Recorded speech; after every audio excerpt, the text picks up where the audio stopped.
Hello and welcome to Joy News Prime. We are coming to you live from our studios here at Kokomeme in Accra. We're live on DSTV channel 421, GoTV 125, and around the world on myjoyonline.com. My name is Carlos Keloni. And I'm Faustina Safo. Tonight, government doubles down on plans to remove a raft of taxes, including the betting tax in tomorrow's 2025 budget presentation. But the IEA and economists are pressing government to retain the betting tax. Expecting some revisions to the tax regime. The betting tax, I think that government should take another look. The first thing is that we expect the minister to be truthful to the economic record of this country.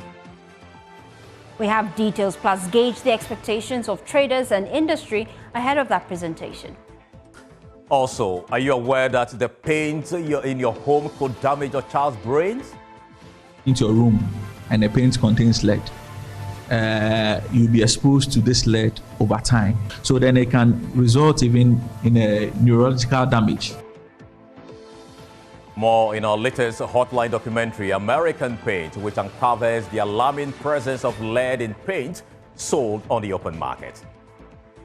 Also tonight, President John Dramani Mahama assures he will present the concerns of Mali, Niger and Burkina Faso over their withdrawal from ECOWAS at the upcoming summit of the regional bloc.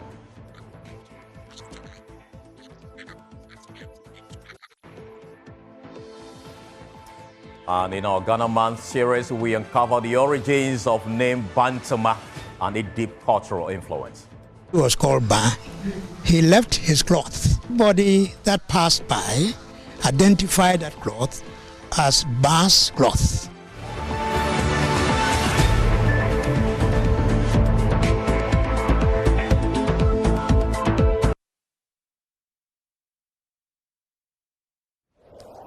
Tonight, there are growing calls for the government to retain the controversial betting tax when Finance Minister Kasia Latoforsen presents the 2025 budget to Parliament tomorrow.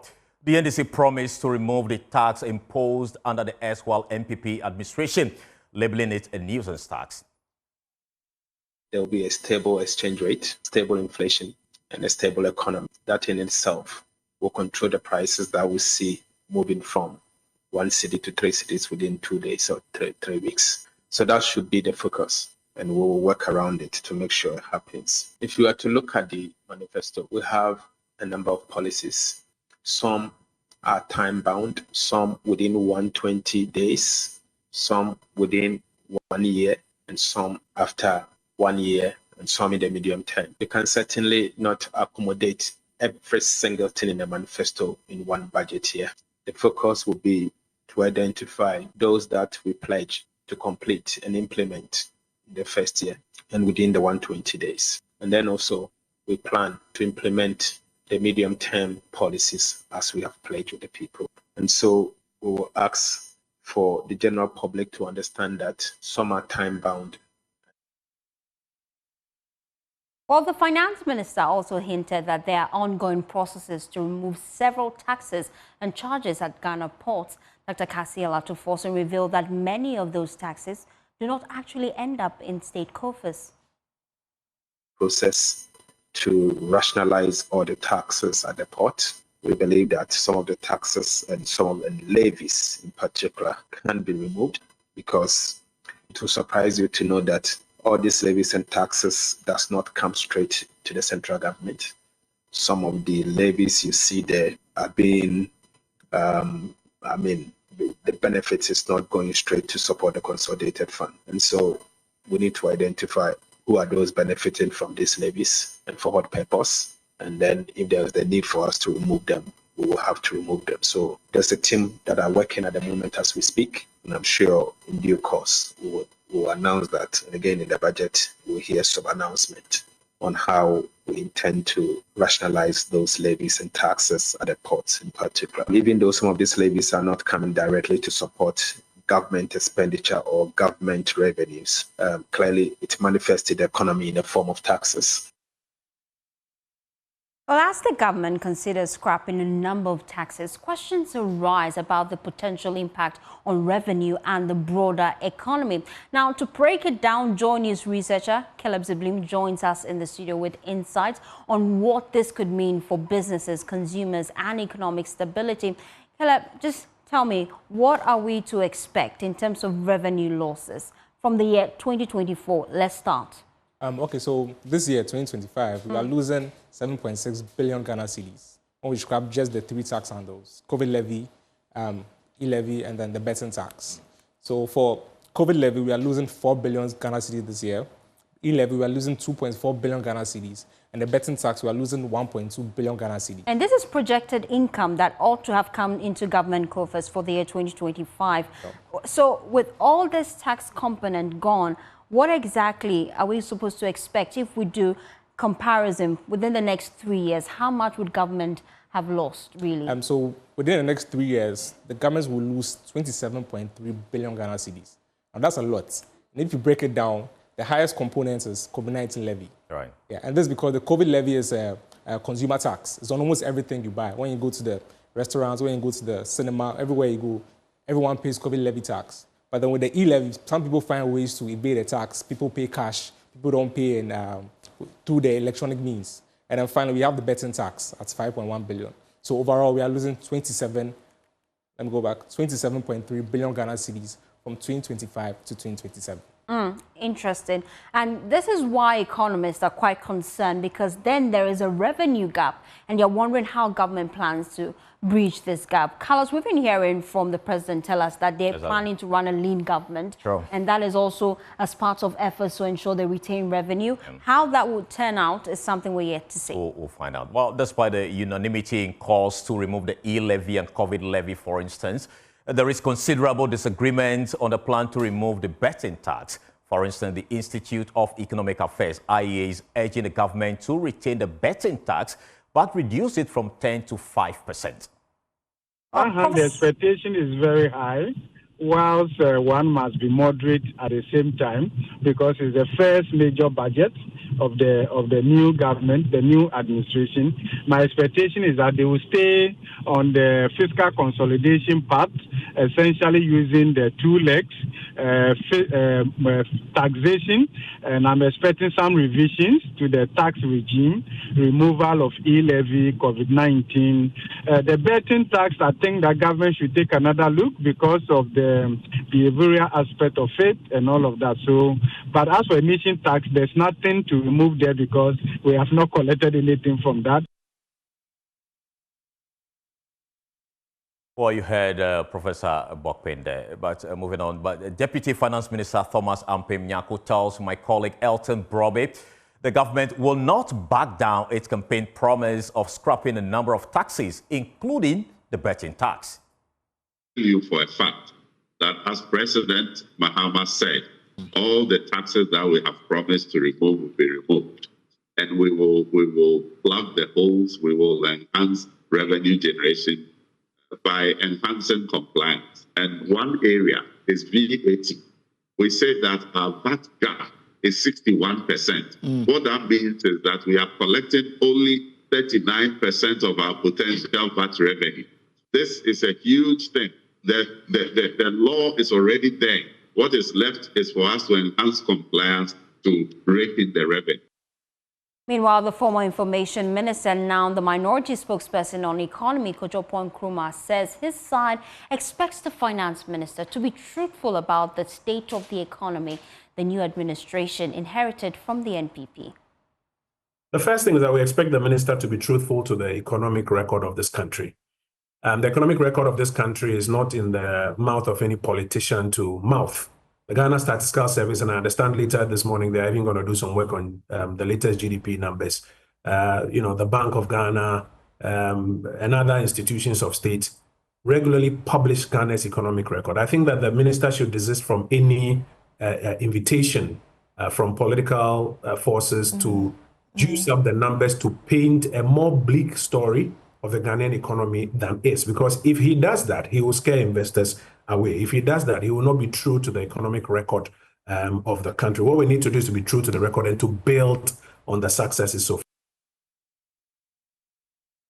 Yame Bafi, an economist and senior lecturer at Gimpa, joins us live here on Joy News Prime. Thank you so much for your time as we explore this further. Now, we know that the government promised to remove betting tax as part of its 120-day social contract, but there are growing calls, including from that of IAA, to retain it and reduce the rate. From an economic standpoint, do you think scrapping the betting tax entirely is a right move? Good evening, and thank you very much for having me. Actually, when you look at the current taxes that the government is looking at scrapping, which is the e-levy, COVID tax, betting tax, and all, and even based on the numbers or the estimates that your reputable institution actually just did, he said we'll be losing an amount of close to 7.6 billion, which is quite significant. And especially now that with the recent release from the Ghana Statistical Service, which shows that Ghana's economy is on the path to recovery. We've seen that the public debt to GDP has reduced quite significantly from somewhere around 80.4% in 2020 to around 61%. So we are not expecting government to be pursuing populist expansionary fiscal policies, whilst at the same time reduce scrapping taxes, because that in itself could result again in the reversal of the gains that we are seeing so far, which may lead us back to where we were with the domestic debt exchange program and all that. Some argue that the betting tax is a reliable revenue stream for government, especially given Ghana's current fiscal challenges. What impact do you foresee on government's revenue if this tax is removed? You see, one major thing that we are neglecting in all this is even the budget, the credibility of the budget itself. Because if investors are seeing the betting tax being removed, e-levy being removed, and the revenue estimations or the revenue targets that will be coming from probably the new taxes that will be proposed, or even the revenues that the budget forecast that we'll be getting from tax compliance and all that. If these revenue targets are actually not realistic, that in itself creates a situation whereby businesses and investors lose confidence in the economy, which could result in significant depreciation of the cedi and even lead to rising cost of living through inflation and all that. So I think government really needs to look at the numbers very well and ensure that the fiscal consolidation that His Excellency the President John Dramani Mahama had promised, that they will continue to focus on this fiscal consolidation and try and minimize expenditure whilst looking at areas leveraging on digitization and to really expand the tax base, which is really what is actually sustainable and which is good for Ghana's economy. The good thing is that looking at where we were in terms of the percentage of the adult population that was eligible to pay taxes, which was around 4% somewhere around 2017. And now we have over 80% of the adult population eligible to pay taxes because of the Ghana card issuance, the Ghana card numbers that have been converted to tax identification number. I think government can leverage on that to really expand the tax base significantly so that the tax burden on the average Ghanaian can actually be minimized so that we can raise more revenues, which will then help us to fund or invest in critical sectors of the economy. Thank you, Doc. Let me hand over to Carlos. Well, it's a good time to bring in Eric Defoe. He's the chairman of the Economic Affairs Committee of AGI. Grateful for your time here. What is your position regarding the scrapping of these so-called nuisance taxes? Thank you very much. Good evening to your listeners as well. I think that the government knows what it is doing. I mean, if you're going to lose that much revenue, you should have a way of balancing your budget. So we are expectant that when the budget is read, they would have made adequate provision to generate additional revenue. I listened to the Minister of Finance talking about realignment and of taxes, particularly the VAT, and then some taxes that are not coming into the consolidated fund, but going into private pockets. If these things are resolved, I'm sure that we would have a balanced budget. Also, don't forget that if policies inure to the benefit of industry, through increased production, government can generate more revenue. So it's how the budget comes out and which areas it is targeting that will actually tell us whether we would get out of the doldrums or still face severe challenges. But we are hopeful that once the tax issues are resolved, it will bring down the cost of production, make industry or manufacturing more competitive, and then we can be looking at exporting and generating foreign exchange, which will stabilize the exchange rate regime and the economy generally. Right. So we are very hopeful with the high expectations on a budget. Beyond the tax cuts, as industry, are you looking forward to hearing anything at all on the 24-hour economy? Yes, the 24-hour economy, as we understand it and as it is designed, it's a way of maximizing our production capacity and creating jobs. If you look at industry and the level at which we are producing, a significant part of our cost is coming from excess capacity. So once we're able to scale up and maximize our capacity fully, we'll be creating jobs. I mean, I'm looking at a situation where even we have discriminatory interest rates, where interest rates for production activity is lowered, and then for those who are importing or doing trading, will pay a higher exchange rate. If we engineer our systems like that, what will happen is that we'll reduce the cost of production, create jobs within our own economy, and then use a sliding scale formula to reduce importation. So it will strengthen our currency because we will not be importing too much. We'll create jobs. Right. Government to generate excess revenue from payroll taxes, from profits from production, et cetera, et cetera. So it all boils down on how the budget engineers its economic policy, and industry will run with it if we see the opportunities and the necessary incentives. Right. Thank you so much for your time here speaking to us on Joy News Prime. Moving on, the Ghana Association of Assembly Members is demanding that the end of service pay come from the consolidated fund instead of internally generated funds. Addressing the media in Kumasi, the group expressed optimism that the 2025 budget statement will include the allowances. Frank Aka Nelson is president of the association. Of late, assembly members have been complaining that our end of term service benefit or end of service benefit, it is nothing to write home about. We are entreating the president and the government of the day, as a matter of fact, meet with the cabinet and develop a strategy to make sure that honorable members are integrated onto the consolidated fund, such that we will not be receiving our meager end of service allowances or benefit from our IGF, that is internally generated fund. We plead with the government to also factor honorable members in the distribution of allowance end of service benefit through the consolidated fund. When such is done, I know and we know for sure it will ginger assembly members to also perform their duties very well and creditably. Well, Johnny's investigation has uncovered dangerously high lead levels in paints sold in Ghana, putting pregnant women and children at severe risk of brain damage and other lifelong health complications. Well, a joint study by American researchers and Ghanaian regulators found some paints contain up to 200,000 parts per million, a staggering 2,000 times above the safe limit. In our latest Hotline documentary, American Paints Expose, this exposes this hidden danger and the urgent need for stricter regulations to protect vulnerable lives. Here excerpts. In a related study, out of the 46 paints analyzed on the Ghanaian market, the team found out that 15 of the paints contained high lead levels.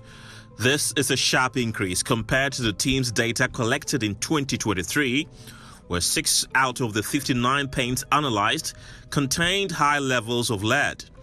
The acceptable lead level in Ghana should be 90 ppm. However, of the 15 high lead paints, 5 were found to be new brands on the Ghanaian market. Also, 4 paints that were less than 90 ppm in 2023 were now above 90 ppm. The highest lead content found in one of the paints stood at 200,000 ppm. That means any household that uses this particular paint is exposing pregnant women and children to lethal brain damage and other neurological problems. Lead is added to paint as a pigment or a drying agent. As this paint ages, lead in chips and dust contaminates living spaces and is easily ingested by small children. Even low levels of exposure can torpedo kids' IQ, motor skills, and other important neurological functions, and have been linked to poor academic performance, behavioral problems, and criminal activity. Dr. Charles Kranche is head of product certification at the Ghana Standards Authority. If you have lead in paints that exceed this limit, prolonged use, mind you, this lead is an example of a heavy metal. Now, these metals, once introduced into the body, it takes a very long time. One, they're able to bioaccumulate. So then if you paint your room and the paint contains lead, you'll be exposed to this lead over time. And these things will build up in your system. So then it can result even in a neurological damage, whereby you start having issues with your nervous system. There's also, you can even have some of your organs impairing. And even when it comes to children and are 6 years old and pregnant women, it has its own detrimental effects.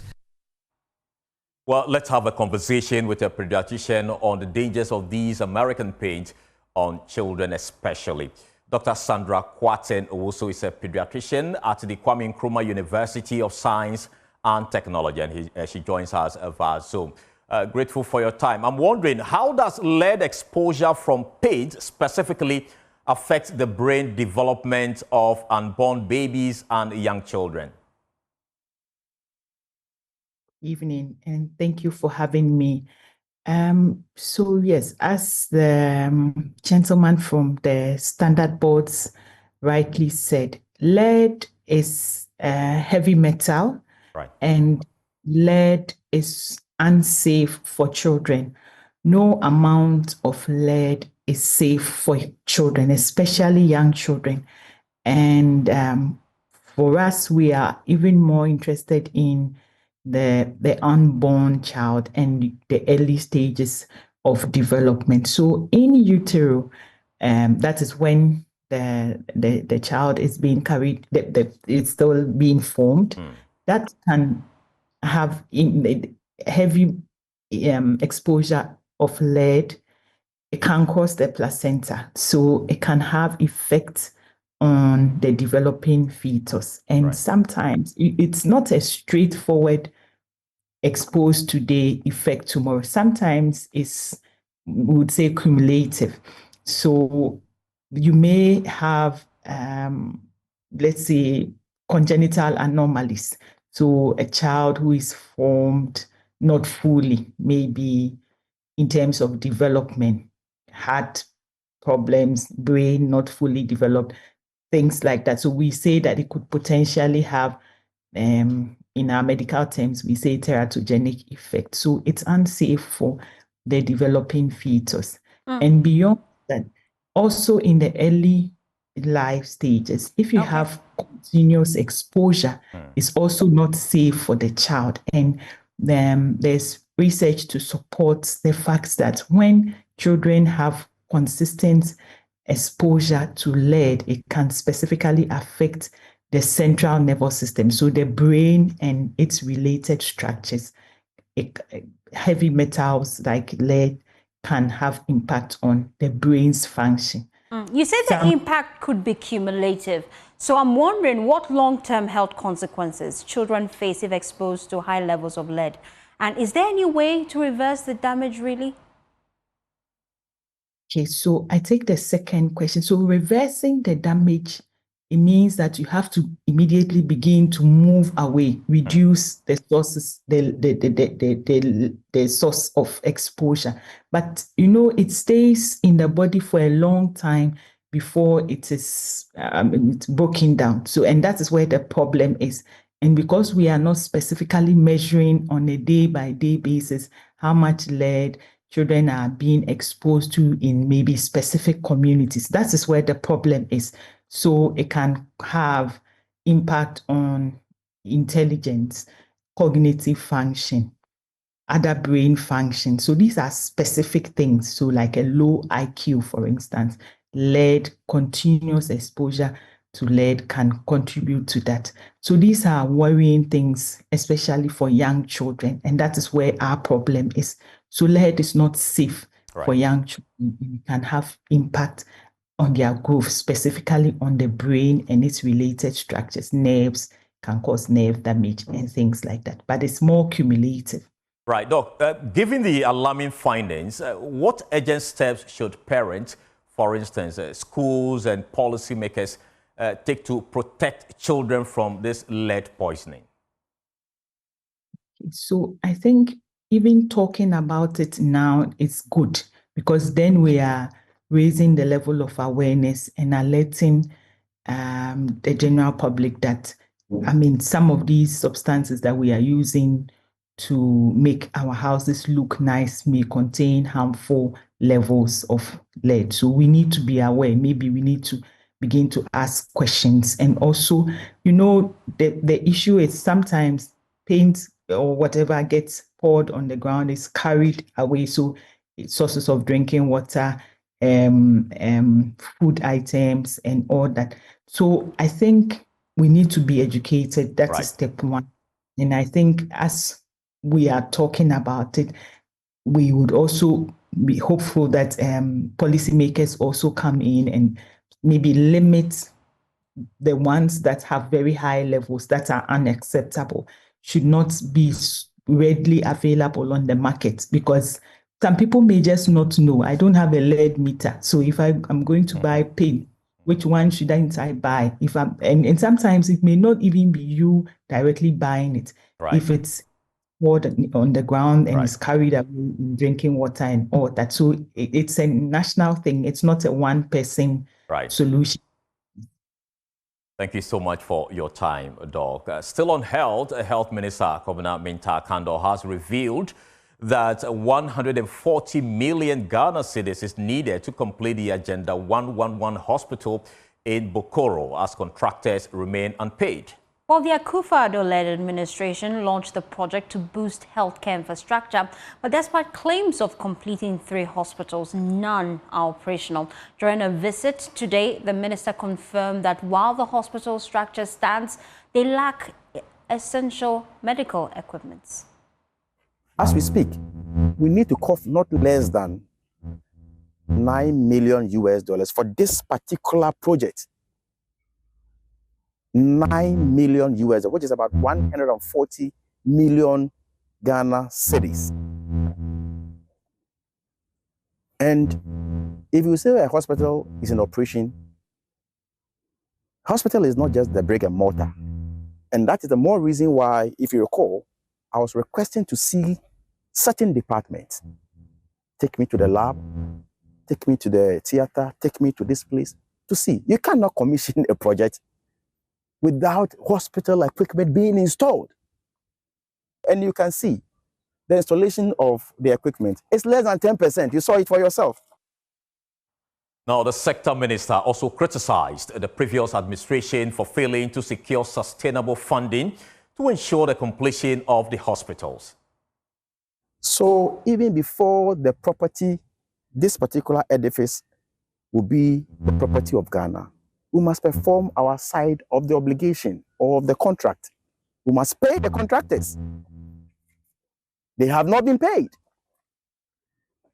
When His Excellency John Dramani Mahama was leaving office, yes, there were some ongoing health facilities, project like that. But we left money behind. NMS, Eroject, you package, you leave the money. Once you are leaving behind the uncompleted project, you leave money for the completion. We don't have a PESWA. As I speak to you now, to finish these projects. Well, you're still watching Joy News Prime. We'll be back after this quick turn. My name is Faustina Safo. I'm Carlos Caloni.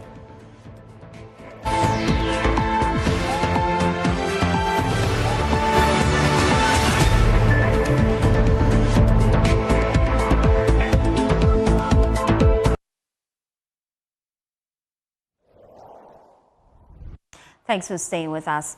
Now, President John Dramani Mahama says he has gained fresh insights into the real reasons behind Mali, Burkina Faso, and Niger's withdrawal from ECOWAS. He says he's ready to take their concerns straight to the regional leaders. With tensions at an all-time high, his visit comes at a critical moment as ECOWAS scrambles to salvage its fractured unity. Now, speaking of the closed-door meeting with Burkina Faso's military ruler, President Mahama revealed that the core issue driving the split is a deep breakdown of trust between the three nations and the regional bloc. On economic ties with Burkina Faso, President John Dramani Mahama revealed that plans are underway to establish a direct flight between Accra and Ouagadougou. We'll still keep our eyes in that part of the continent for still. Well, Ghana is set to make history in the coming days as the country's former Foreign Affairs Minister, Shirley Ayorkor-Botchwey, assumes office as the first female African Secretary General of the Commonwealth. Defense Minister Omani Boamah, who led a flag-raising ceremony to mark the 73rd Commonwealth celebration in Accra today, called on all member states to support her to achieve her vision. There's more in the following report. A rich Ghanaian cultural display drumming home the message "Together we thrive" at the 73rd Commonwealth Day celebration here in Accra. At a gathering of students, members of the Ghana Armed Forces and the diplomatic community, the British High Commissioner to Ghana, Harriet Thompson, re-echoed the collective need to protect the planet. As we mark this Commonwealth Day together, there is no more important task than to restore the disrupted harmony of our entire planet. Ghana will make history in a few days from now as the country's former Foreign Affairs Minister, Shirley Ayorkor-Botchwey, becomes the first female African to serve as Commonwealth Secretary General. Ghana's Defense Minister Omani Boamah says the Ghanaian diplomat will require the support of all to thrive. The government of Ghana sees this opportunity to call on all Commonwealth member states and stakeholders to support her achieve her vision of ushering our organization into a new era of progress and prosperity. The Commonwealth Enterprise and Investment Council says it is engaging the Ghanaian authorities to scale up investment opportunities and mutual growth for Commonwealth countries. We're looking at how we can promote economic development and help with the 24-hour economy. And where we sit, we're looking at ways in which public and private partnerships can actually let everyone thrive. Let's report for joining us.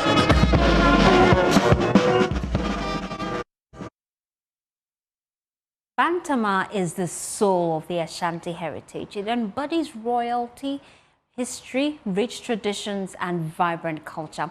From legendary landmarks to its enduring legacy, Bantama remains a symbol of pride and power. In today's Ghana Man series, Irabna Akwe uncovers the origin of its name and the timeless influence of its historic enclave.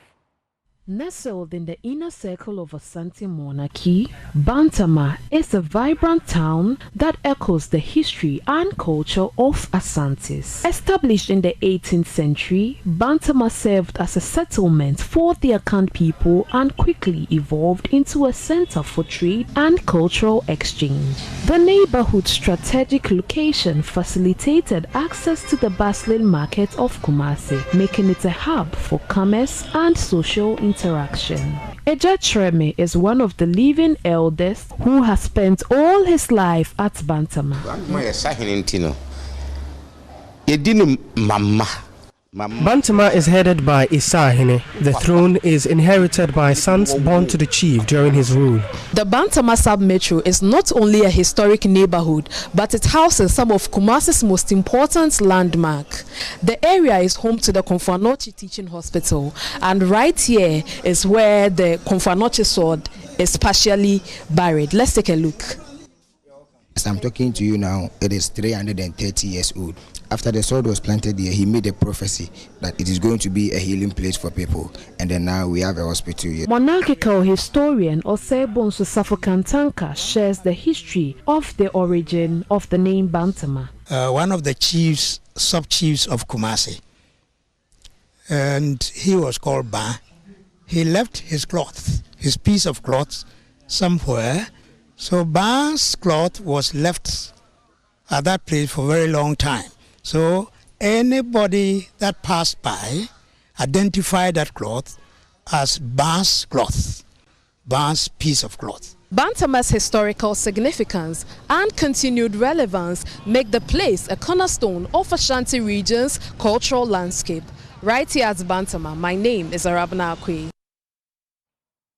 Oh, what a rich culture story being told from Bantama. Yes, indeed.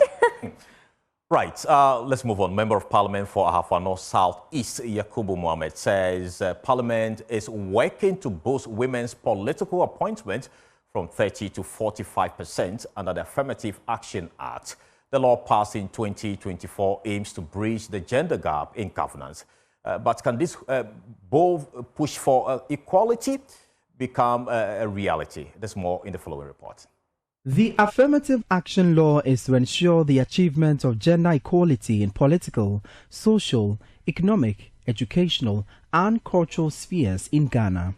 A Canadian non-governmental organization supporting rural women, Soko Devi, as part of events commemorating International Women's Day, has been educating women in agricultural areas on the Act at Abeswa near Edujama in the Ashanti region.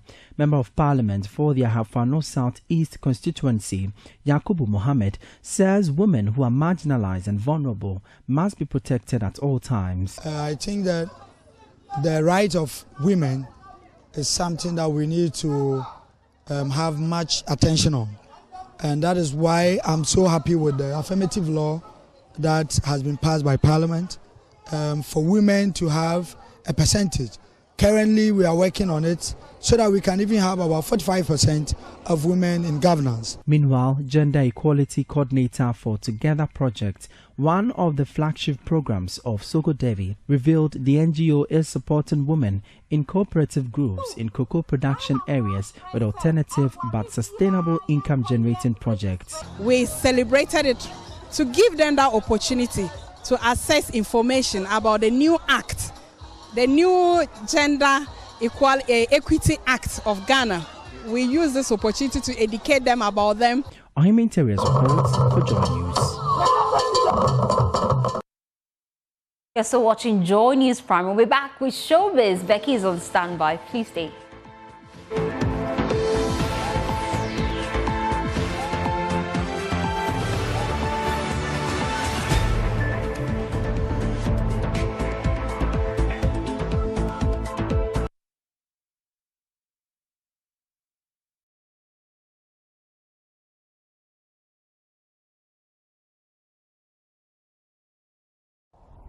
Well, it's time for Showbiz and Becky Bess in black and white. And it's always a pleasure doing this with you here on the Joy News channel. It's a Monday, so we're wrapping up everything that happened at the weekend, from Celestial Praise to the O2 events that happened at the weekend. You to the new kid on the block. Minister Fenyumaking is standing by to give us a solo performance before we head into the stories for today.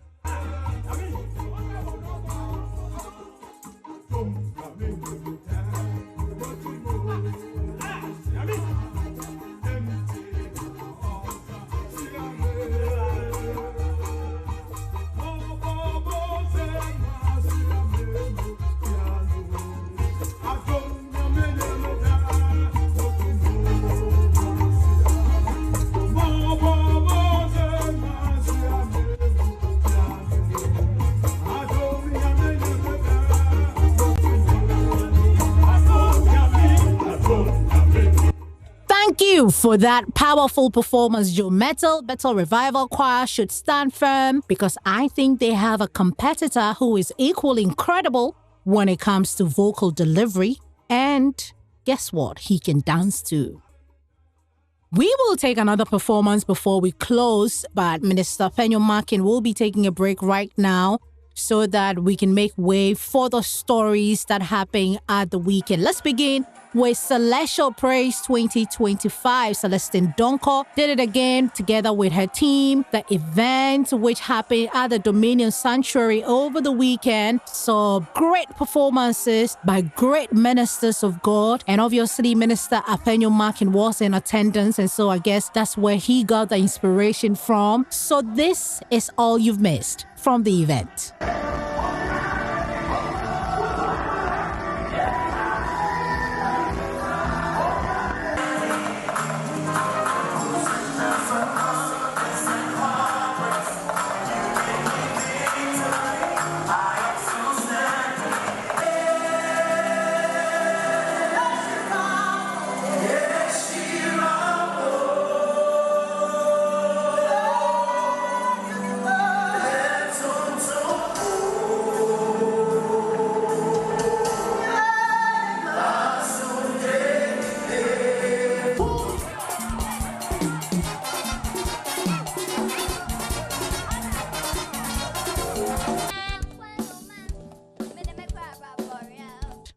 Now let's come back to Ghana and end with the finale of Nkrumah Season 7. Nkrumah, yes, Shren at Dome TV. Yewazoye. So, Ohima Emily got crowned as winner for this season of Nkrumah. And obviously, we have all the highlights for you. We love music. We love children. We give you absolutely the best every time. And so, we're not leaving you out of the Season 7 finale of Nkrumah.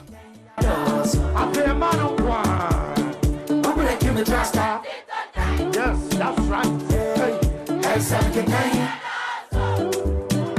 Ekoma, Ohima Emily. I guess that's what time will allow us for today. I hope you enjoyed yourself and I hope that you have a beautiful week. I am leaving you with the solo performance by Minister Penyo Markin. Enjoy.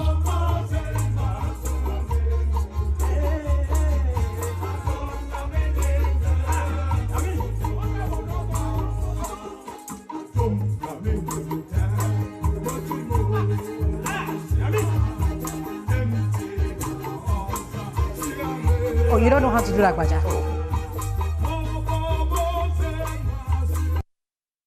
Hey, get him, Well, that's all we have time for. You can log on to myjoyonline.com for more stories. My name is Carlos Caloni. And my name is Becky. Well, good time. Right, bye-bye.